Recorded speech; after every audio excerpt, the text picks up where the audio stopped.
दोस्तों, इस वीडियो में हम DSSB कंप्यूटर टीचर के लिए उसके प्रीवियस ईयर क्वेश्चंस का पार्ट 11 करने जा रहे हैं। पार्ट 1 से लेके 10 तक हमने काफी सारे क्वेश्चंस को कर लिया है और जो सीरीज है लगातार तब तक चलेगा जब तक सारे के सारे PYQs को हम खत्म नहीं कर देते हैं। इस सीरीज को सॉल्व करते करते हमें पता चल गया है कि जो क्वेश्चन है वो इजी टू मॉडरेट लेवल है, ज्यादा एडवांस कंसेप्ट वाले क्वेश्चन नहीं है। तो question number 1, which of the following is used to include JavaScript code within an HTML document। बोल रहा है कि जो HTML का डॉक्यूमेंट होता है उसके अंदर अगर हमें JavaScript के कोड को इंजेक्ट करना है, JavaScript के कोड को लिखना है तो हम कैसे लिखेंगे। तो देखो, जो हमारे पास वेब डेवलपमेंट है उसमें काफी सारे कंसेप्ट है पढ़ने के लिए। जो HTML होता है उसमें हम CSS को भी इम्बेड कर सकते हैं, उसमें हम JavaScript को भी इम्बेड कर सकते हैं। तो सवाल है कि किस टैग के हेल्प से हम JavaScript को लिखते हैं। तो देखो, जो JavaScript है वह क्या करता है, वह फ्रंट एंड टेक्नोलॉजी तो है ही, यह वेब पेज को इंटरेक्टिव बनाता है। जैसे मान लो HTML पेज में कोई हम बटन लगाए हैं तो बटन क्लिक कैसे होगा, काम कैसे करेगा, उसके इंटरनल जो इंप्लीमेंटेशन है वह हम JavaScript से करते हैं। तो उसके लिए हम करते हैं स्क्रिप्ट टैग का यूज। स्क्रिप्ट जो JS टैग है ऐसा कुछ नहीं होता है, JavaScript नहीं होता है और जावा नहीं होता है। स्क्रिप्ट के अंदर हम JavaScript जो होता है उसका कोड इंबेड करते हैं। आंसर क्या हो जाएगा, D. Next, which of the following elements will be shifted when a new element is inserted at position I in an array of size 1 से लेके n तक। बोल रहा है, मान लो हमारे पास एक एरे है, 1 2 3 4 5 एलिमेंट है। अगर मैं दूसरे नंबर पे यहाँ जो है एक एलिमेंट 10 इंसर्ट करना चाहता हूं, जैसे मैं कोई भी नया एलिमेंट एरे के बीच में इंसर्ट करना चाहूंगा तो जो एलिमेंट होगा बाकी का एलिमेंट वह किधर शिफ्ट होगा, कहाँ। तो आप बोलोगे भैया जैसे आप 10 को इंसर्ट करने की कोशिश करोगे 2 की जगह पे तो पहले 1 आएगा, फिर 10, फिर 2, फिर 3, फिर 4 और फिर 5। तो आप देख रहे हैं कि सारे जो राइट साइड के एलिमेंट हैं वह एक एक प्लेस शिफ्ट हुए। जहां आप इंसर्ट करोगे उसके राइट साइड में जितने भी एलिमेंट्स होंगे वह एक एक प्लेस क्या होंगे, राइट साइड में शिफ्ट होंगे। तो क्या I -1 हो जाएगा, -1 हो जाएगा क्या, डायरेक्ट I+2 हो जाएगा, नहीं। जो I जगह पे है वो I+1 पे चल जाएगा। मान लो ये ith पोजीशन पे है तो एक पोजीशन आगे आ जाएगा, जो यहाँ है, एक पोजीशन यहाँ आ जाएगा, जो यहाँ है एक पोजीशन यहाँ आ जाएगा, मतलब सब कोई एक एक पोजीशन आगे बढ़ेगा। आंसर क्या हो जाएगा, B. Next, the matrix A consist of m rows and n columns. m number of rows है और n नंबर ऑफ कॉलम्स है। The matrix A is known as sparse matrix if. अब देखो, जो स्पार्स मैट्रिक्स का concept है, ये मैंने पढ़ाया हुआ है, ये जो चीजें हैं ये मैंने पढ़ाया हुआ है। स्पार्स मैट्रिक्स बिहार स्टेट में भी पूछा हुआ है। स्पार्स मैट्रिक्स हम उस मैट्रिक्स को बोलते हैं जिसमें जो total number of zero elements हैं मैट्रिक्स का, उनका जो टोटल नंबर है वह उनके साइज के, उनके रोज और कॉलम्स के जो साइज हैं उनके मल्टीप्लीकेशन के हाफ से ज्यादा होना चाहिए, मतलब 50% से ज्यादा होना चाहिए। जो मैट्रिक्स है उसके जो m × n है, या इनका अगर मैं 2 करता हूं डिवाइड बाई 2 तो वो m को क्या होना चाहिए, 50% से ज्यादा होना चाहिए। ये डायरेक्ट आपको कंसेप्ट ध्यान रखना है। डायरेक्ट एक क्वेश्चन पूछती है, स्पार्स मैट्रिक्स वह मैट्रिक्स है जिसमें जीरो एलिमेंट की जो संख्या है नॉन जीरो एलिमेंट से अधिक होती है, मतलब number of zeros greater than क्या हो जाएगा, m × n डिवाइडेड बाई 2, 50% से ज्यादा होना चाहिए। Next, if the recursive approach of linear search is used to search a key in linked list of n elements, then what are the time and space complexity of searching an element? देखो, जब हम, अगर मैं यहाँ लिखा है linear search, लेकिन recursion के हेल्प से, रिकर्सन अगर मैं इटरेटिव की बात करता हूँ, इटरेशन की बात करता हूँ तो सर्च करने में O ऑफ n हमारा लगता है। इटरेशन करते हैं तब एक एक एलिमेंट के पास जाकर सर्च करते हैं तब। वहीं अगर मैं रिकर्सिव अप्रोच को फॉलो करूंगा, रिकर्सिव, तो क्या होगा, रिकर्सिव में क्या होगा कि आपको स्पेस भी लग जाएगा ओ ओपन, क्योंकि जो रिकर्सन कॉल स्टैक होगा वो स्पेस ले लेगा। बाकी जो टाइम है वो तो ओ ओपन लग ही रहा है। अगर इटरेशन की बात करें, इटरेशन, तो इसमें हमारा जो टाइम है वो लगता है ओ ओपन, लेकिन स्पेस लगता है ओ ऑफ वन। लेकिन यहाँ रिकर्सिव है तो रिकर्सन का भी कॉल स्टैक का लगता है स्पेस। तो टाइम कॉम्प्लेक्सिटी ओ ओपन क्या स्पेस 0 ओ ऑफ 1 हो जाएगा, ओ ऑफ 1 हो जाएगा, नहीं स्पेस लगेगा। टाइम ओ ऑफ 1 हो जाएगा, नहीं। टाइम ओ ऑफ 1 हो जाएगा, नहीं। टाइम ओ ऑफ एन हो जाएगा, बिल्कुल टाइम ओ ऑफ एन हो जाएगा। और स्पेस भी ओ ऑफ एन हमारा लगेगा। आंसर क्या हो जाएगा? डी। स्पेस क्यों लग रहा है सर? क्योंकि रिकर्सन है, और रिकर्सन जब एग्जीक्यूट होता है तो कॉल स्टैक में चीजें स्टोर करता है और फिर उसको बैकट्रैक करता है। Next, what is the output of the following JavaScript code? Following JavaScript code का आउटपुट क्या होगा? तो देखो, जो जावास्क्रिप्ट है वो भी DSSS के एग्जाम्स में काफी बार पूछा जाता है। हमारे पास एक ऑब्जेक्ट है जिसमें एक नाम है और उस नाम का हमारे पास वैल्यू है। ऑब्जेक्ट को हमने डिफाइन किया है क्या? उसके एज को, जिसमें वैल्यू हमने रखा है 25, और राइटेबल जो प्रॉपर्टी है उसको लिखा हमने फॉल्स। और फिर हम क्या कर रहे हैं, एज में 30 डाल रहे हैं। पहले हमने एज को क्या रखा है 25, बाद में एज में हम 30 डाल रहे हैं। तो अब मैं प्रिंट करने की कोशिश कर रहा हूं कि जो ऑब्जेक्ट का एज होगा वो क्या होगा। बताइए। अब देखो, यहाँ एक चीज समझने वाला बात है। काफी सारे लोग बोलेंगे भैया ऑब्जेक्ट डॉट एज है, यहाँ 30 है, 30 को हम बाद में इसमें असाइन कर रहे हैं, तो डायरेक्ट हम 30 टिक मारेंगे, आंसर हो जाएगा। काफी सारे लोग 30 टिक करके आएंगे, बोलेंगे भैया मैं तो एग्जाम में आंसर सही टिक करके आता हूं, पता नहीं आंसर गलत कैसे हो जाता है। गलत कैसे होता है? आपने क्या देखा है? आपने तो यहाँ राइटेबल प्रॉपर्टी देखा ही नहीं है, राइटेबल लिखा है फॉल्स, मतलब आप इसको राइट नहीं कर सकते हो, आप इसको मॉडिफाई नहीं कर सकते हो। आप क्या कर सकते हो? इसको मॉडिफाई नहीं कर सकते हो। और चूंकि आप इसको मॉडिफाई नहीं कर सकते हो तो आंसर क्या हो जाएगा? क्या एरर आ जाएगा कि आप मॉडिफाई नहीं कर सकते हो? क्या अनडिफाइंड आ जाएगा? इसका आंसर आ जाएगा 25, क्योंकि 25 तो वैल्यू दिया ही है ना, क्योंकि वैल्यू 25 हमारा दिया है और राइटेबल फॉल्स है। अगर राइटेबल यहाँ ट्रू रहता, ट्रू, तब आंसर हो जाता 30, लेकिन राइटेबल फॉल्स है।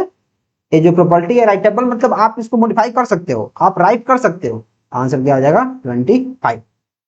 Next, which of the following sorting algorithm preserves the relative order of elements with equal key values in sorted output?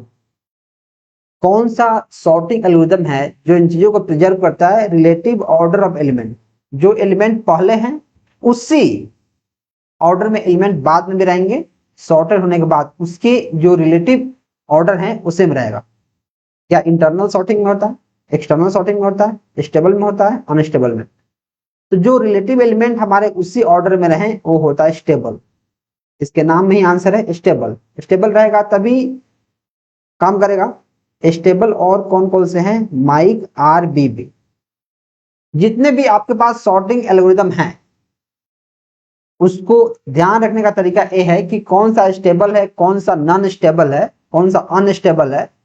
तो जितने इसके अंदर आते हैं वो सारे के सारे स्टेबल हैं, स्टेबल, बाकी सारे के सारे क्या है? Unstable. Merge sort, insertion sort, counting sort, radix sort, bucket sort और क्या? Bubble sort. ये सारे के सारे हमारे स्टेबल सॉर्टिंग एल्गोरिदम है। इनके अलावा जितने भी एल्गोरिदम हैं वो सारे सारे क्या है? Unstable sorting algorithm. नेक्स्ट, आप यहां से पढ़ सकते हो, यदि दो एलिमेंट्स की समान इक्वल है तो सॉर्टिंग के बाद भी उनका पहले वाला क्रम रिलेटिव ऑर्डर नहीं बदलता, उसे स्टेबल सॉर्टिंग बोलते हैं। Next, what is the purpose of Corning in typography? Typography में कर्निंग क्या होता है?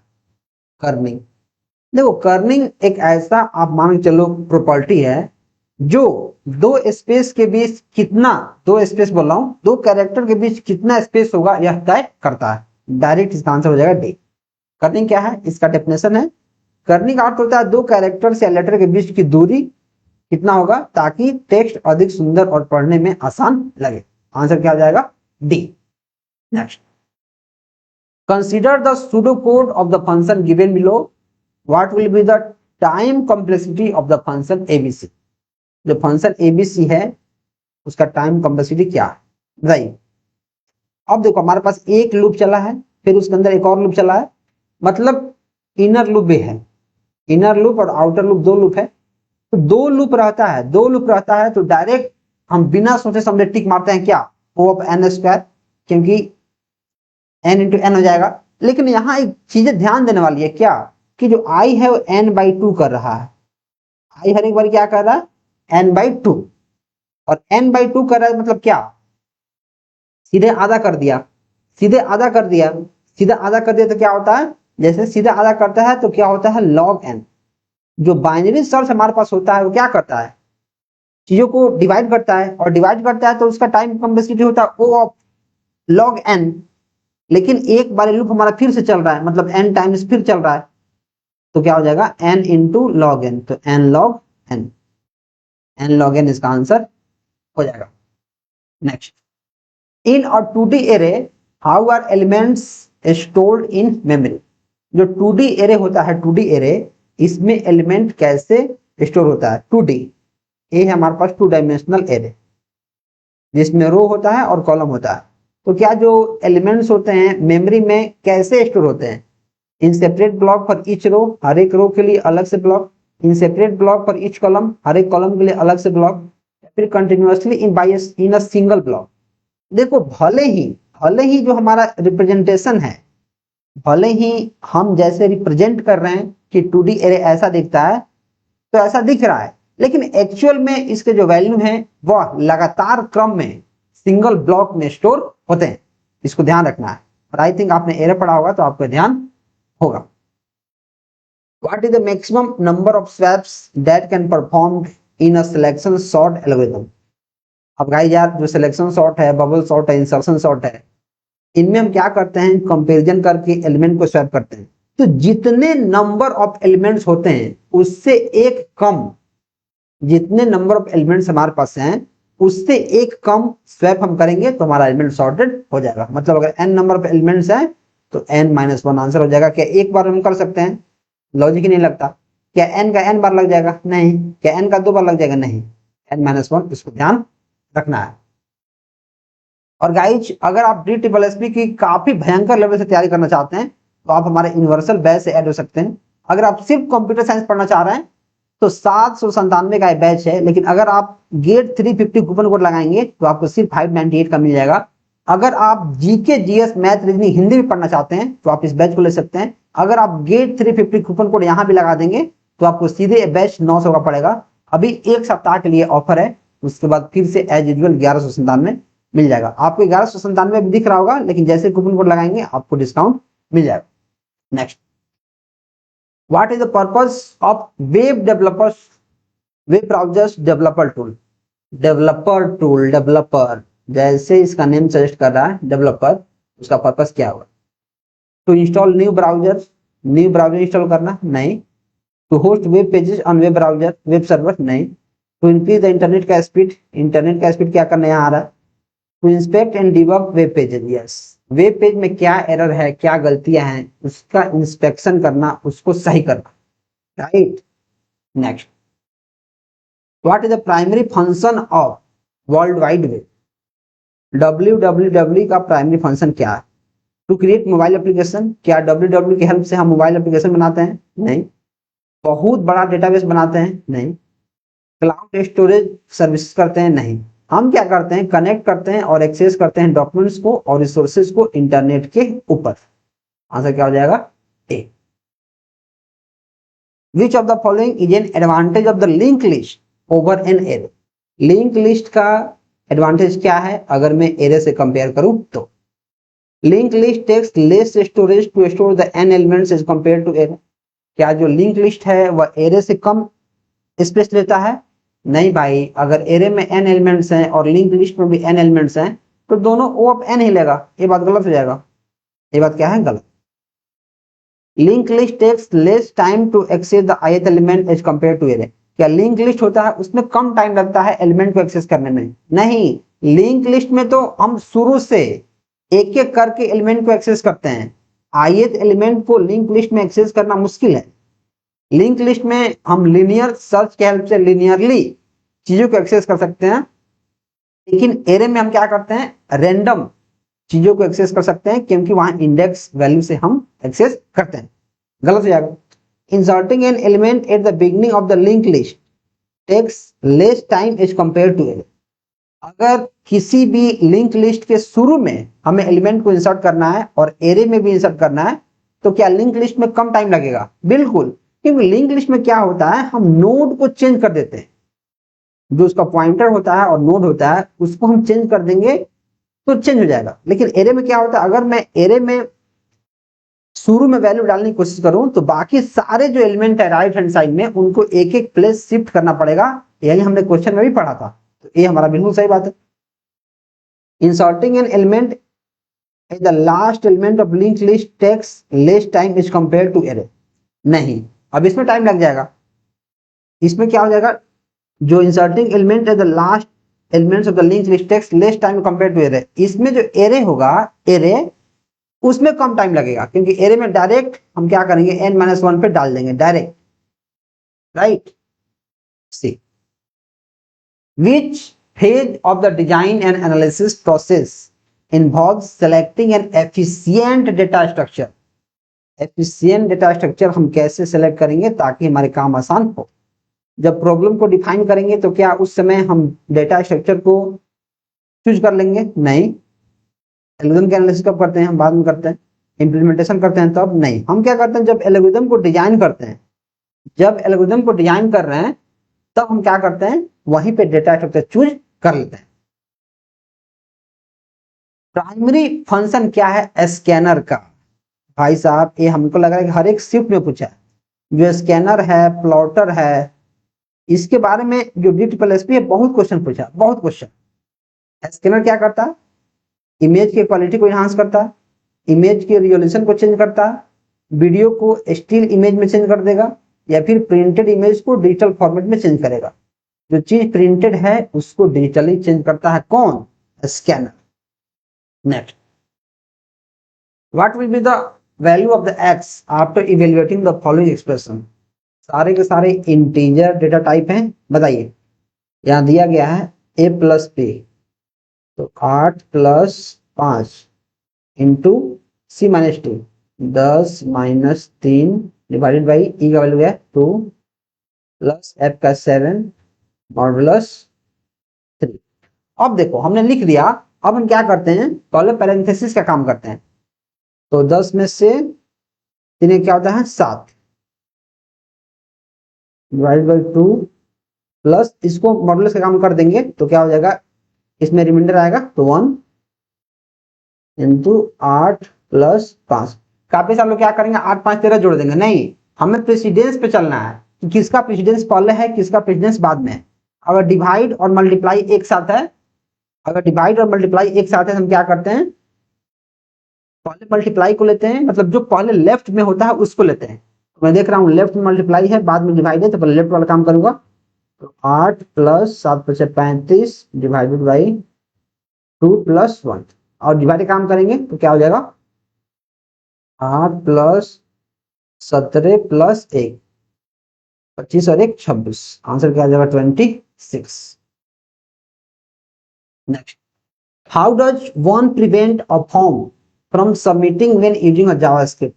आप देख पा रहे होंगे कि इस प्रैक्टिस सेट में 20 क्वेश्चंस हैं और 20 क्वेश्चंस के अंदर हमारा तीसरा क्वेश्चन है सिर्फ जावास्क्रिप्ट का है। तो जावास्क्रिप्ट बहुत इंपॉर्टेंट है। फॉर्म को सबमिट करने से कैसे रुकते हैं, जब हम चाहते हैं कि फॉर्म सबमिट नहीं हो तो एक इवेंट डॉट प्रिवेंट डिफॉल्ट हम फंक्शन को कॉल करते हैं, इससे सबमिट हो जाएगा।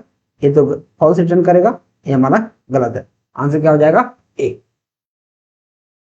जो प्रिवेंट डिफॉल्ट है, डिफॉल्ट एक्शन रोकता है। स्टॉप प्रोपगेशन क्या करता है, इवेंट बबलिंग रोकता है, और जो सबमिट होता है फॉर्म को सबमिट करता है। Which of the following library file functions in C program is correct. सही कौन है? f क्या करता है, this function is used for writing an entire block to a given file.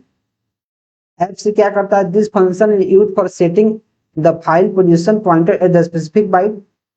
f क्या करता है, this function is used to move the file pointer to the beginning of the file. कौन सा सही है? इसमें सही हमको दिख रहा है जो एफ राइट है इसको राइट करने के लिए यूज करते हैं, बिल्कुल। और जो एफ सीक है, एफ सीक, इसके हेल्प से हम फाइल पोजीशन पॉइंटर को क्या करते हैं, सेट करते हैं, बिल्कुल। लेकिन जो एफ टेल है, अगर मैं एफ टेल की बात करूं तो ये फाइल के करेंट पोजीशन को बताता है। करेंट फाइल का जो पोजीशन है, पोजीशन बताता है। F tell you to move the position to the point of beginning, नहीं, करेंट फाइल के पोजीशन को बता देगा। आंसर क्या हो जाएगा हमारे पास, एफ राइट और एफ सी के सही है। एफ टेल गलत है, एफ टेल गलत है, एफ टेल गलत है। आप इस बार में यहाँ से पढ़ सकते हो, जो एफ राइट है डेटा राइट करता है, एफ रीड डेटा फाइल से डेटा को रीड करता है, एफ सीक फाइल पॉइंटर को मूव करता है, एफ सीक फाइल पॉइंटर को मूव कर रहा है, F tell current file position दर्शाएगा, और एफ रिवाइंड क्या करेगा, फाइल पॉइंटर के बिगिनिंग में ले जाएगा। Which file format supports transparency in images, कौन फाइल फॉर्मेट है जो ट्रांसपेरेंसी को सपोर्ट करता है। ट्रांसपेरेंसी मतलब जो जैसा है वैसा ही रहता है, जिस फॉर्मेट में हम फाइल को रखेंगे वैसे ही रहेगा, ज्यादा उसमें डेटा लॉस नहीं होगा। क्या बिट मैप में, क्या पीएनजी में, क्या ज्वाइंट फोटोग्राफिक एक्सपर्ट ग्रुप, या फिर टिप में। ये होता है हमारा पीएनजी, इसको ध्यान रखना है। क्या होता है पीएनजी, पोर्टेबल नेटवर्क ग्राफिक्स। अब एक एक फुल फॉर्म यहाँ देखते हैं। BMP bit map, portable network graphics, JPG, JPG, GIF, TIF, tag image file format, web P, web picture format, SVG, scalable vector graphics, raw image format. इसमें transparency है तो इसके ऑप्शन के अनुसार हमारा PNG होगा, PNG। और PNG का आपको ध्यान रखना है। और मैं आपको रिकमेंड करूंगा जितने इसमें फुल फॉर्म है, इनके फुल फॉर्म को आपको ध्यान रखना है, डायरेक्ट इवी क्वेश्चंस आते हैं। HTML में किस टैग के हेल्प से हम ऑर्डर लिस्ट बनाते हैं। ऑर्डर लिस्ट, अनऑर्डर लिस्ट और एक डेफिनेशन लिस्ट। तीन टाइप का हमारे पास लिस्ट होता है। तो ऑर्डर लिस्ट है तो ओ है, अनऑर्डर लिस्ट इससे, लिस्ट के आइटम इससे, और ये हमारा गलत है। आंसर क्या हो जाएगा, डी।